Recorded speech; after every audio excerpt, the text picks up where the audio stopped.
Donnie and Dolly, the team is supported by ableauctions.ca. Closing your business? We can help.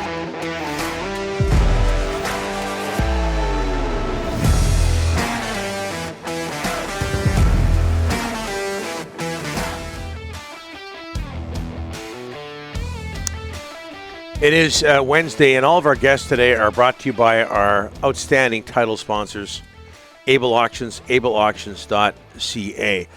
I don't know if we can do this, Ryan, within the next week or so, but if there's a possibility of sending a package of swag to Scott from the Ridge, maybe the text of the year, a hat, T-shirt, hoodie, whatever the case may be, Scott from the Ridge, right when we started at 10 o'clock.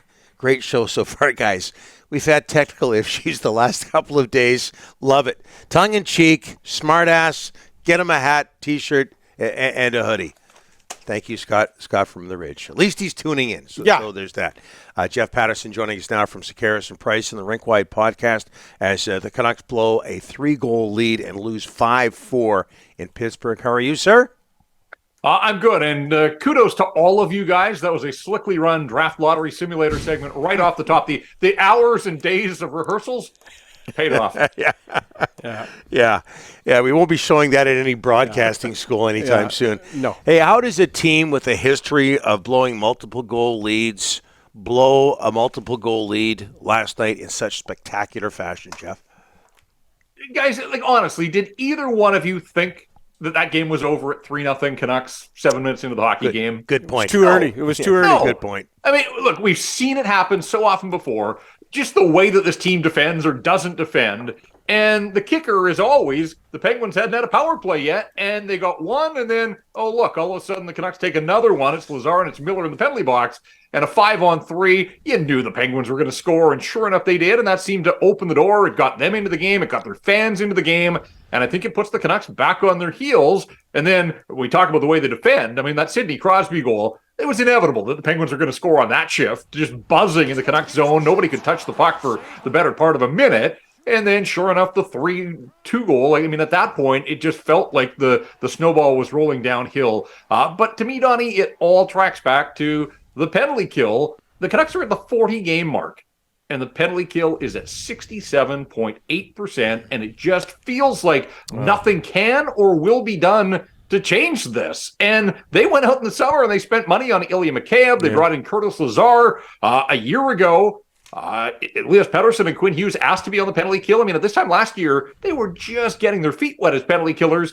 So they have changed the personnel somewhat to some degree. Ethan Bear has come in. He does some of the penalty killing as well. And nothing has changed because the penalty kill for a year and a half has just been so bad. And it sinks them on so many nights. And it did again last night. It's unbelievable to me. That was the 8th time in 40 games. So once every 5 games, they give up multiple power play goals to their opponents. 28 times in 40 games, they've given up at least one. So 70% of the time, opponents know that they're going to leave the night with at least a power play goal against the Vancouver Canucks. And you just can't spot opponents that sort of traction in the NHL and think you're going to have success. Jeff, you had the tweet, 40 games last year, 40 games this year. What jumps out at you? Obviously, the goals against. I mean, it's just absolutely horrendous, the goals against. I think Anaheim's the only team that is worse. Right. So last year, the first 40 games, the stories were Thatcher Demko was an all-star goaltender, and Elias Pettersson was nowhere to be found. And it was around this time last year on the calendar that Elias Pettersson took flight, and it's been incredible to watch ever since. And so I'm not surprised that the Canucks have scored, I think it's 36 more goals in the first 40 games this year than last year. But as you said, actually it's 37 more, and they've given up 47 more. That's incredible to me because that's more than 2 goals per game total between the teams. So talk about high event hockey. And it's looked that way. I mean, we've watched all these games night in, night out. They score a bunch, but they cannot defend. And the fact that they're giving up 5 on the regular, and I heard you say it earlier, Rick, I mean, they go into Winnipeg, they go into Pittsburgh, they score 4 goals. Yeah, it should be enough. A lot of years you'd think, hey, that should be 4 points in the back pocket, at least 3, get something. And instead they leave both of those games empty-handed because, again, they cannot defend, and they can't defend in front of second and third string goaltenders. And that was a big part of last night's story, was Tristan Jarry and Thatcher Demko both out. And so both teams are going with backups, and Casey DeSmith was awful. But the Canucks, unfortunately, I mean, they took advantage of that, but they couldn't make it stand up. And so, yeah, I mean, it's just night after night after night. It's the turnovers, it's the breakdowns. You know, Ilya Mikheyev was a pretty safe and sound hockey player. I don't know what he was doing or thinking in a 3-all tie, but to have his pocket picked by Malkin, of all people. But again, the mistake happens at the blue line. Then how about a teammate covers? Like, it's a 2-on-1, and then OEL is corkscrewing himself into the ice, and the pass goes right through him, and they're there to tuck it in and took the lead and didn't look back from there. So it's the same mistakes. It's the same people making the same mistakes. We've seen some accountability with the forwards this year. Garland's been a healthy scratch. Kuzmenko's a healthy scratch. Brock Besser was within hours of being a healthy scratch. But we really haven't seen much accountability with any of the veterans on the back end. And I do wonder if at some point that's going to happen as well, because let's be honest, I mean, OEL and Myers together, they had to split them last night because they could not proceed with those two as a pairing. And what does that say when you've got $14 million sunk in that group and you can't play them together, because it was just an absolute disaster, and it has been on too many nights this season.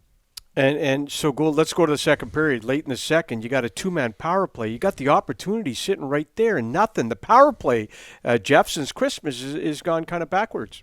Yeah, and I think it's that's kind of been lost because there have been so many storylines elsewhere with this hockey club. But Bruce Boudreau pointed to that, and I thought it was interesting. And he made an astute point that now guys, they're not scoring, but they're starting to gamble and take some chances, and that's leading to chances the other way. And yeah, they've given up 3 shorthanded goals since Christmas, 9 on the season. That's tops in the National Hockey League. But guys, last night, they had 7.5 minutes of power play time and registered 2 shots on goal. And one was from Quinn Hughes and one was from OEL. So not a single forward in 7 minutes of power play time.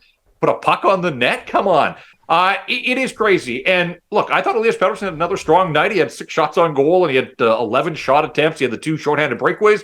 But to get to the 40-game mark and EP40 doesn't have a power play goal, that's wild to me. It's wild to me. But I think it speaks to the fact that because he hasn't scored and Hughes hasn't scored, Horvat still remains the option on the inside, but I think teams are onto them. And so they've closed in on Bo Horvat a little bit. He's not been as productive on the power play. They're taking away the Canucks' best opportunity, and they're not beating them in other ways. So, yeah, the power play has gone quiet. It's like at 13.5%, I think, since Christmas, where, back in November, it was scoring 2 goals a night. It was running at 35% for a 15-game stretch. So, I mean, look, this team isn't good enough. It gives up too much. They need the power play to be productive to get them over the hump some nights. And if for whatever reason, I think some of it's that it's become pretty predictable. Power play's gone awfully cold, and certainly last night was an example of that. And quickly, Jeff, what did you make of the article in Pittsburgh that had Jim Rutherford wondering if maybe his, executive career should have ended with his time in Pittsburgh? Yeah, I thought it was pretty revealing, and I'm not surprised that he opened up to a Pittsburgh reporter. He's got relationships and obviously had a success there. We haven't heard an awful lot from management in this market. Certainly we haven't heard from Patrick Alvin in a long, long time. And then there was the scuttled appearance at the season ticket holders event over the weekend as well, and that wasn't a great event. But for the article itself, look, I'm glad. I think it's important that this management group, still relatively new, but Rutherford's been on the job for more than a year, and Alvin's coming up on his first-year anniversary. I think it's important that they recognize that they hear the frustration in the market, that they sense the frustration in the market.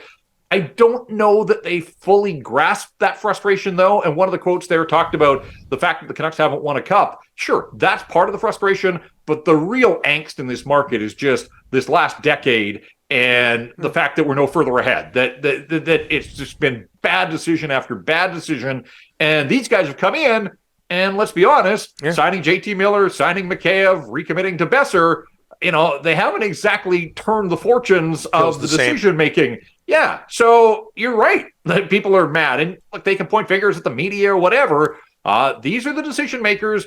Jim Benning's not here anymore. They were brought in to affect change. They haven't. And here we sit at the 40-game mark, and this season is sliding out of control. So look, the idea about maybe he should have retired, I don't think that he's getting set to step away. But I also thought it was interesting where he once again said that maybe they didn't recognize just how deep the waters were here in terms of what they were inheriting. And I think it's pretty evident after a year now that, they haven't even really begun to make the first move to try to turn and reverse the fortunes of this hockey club.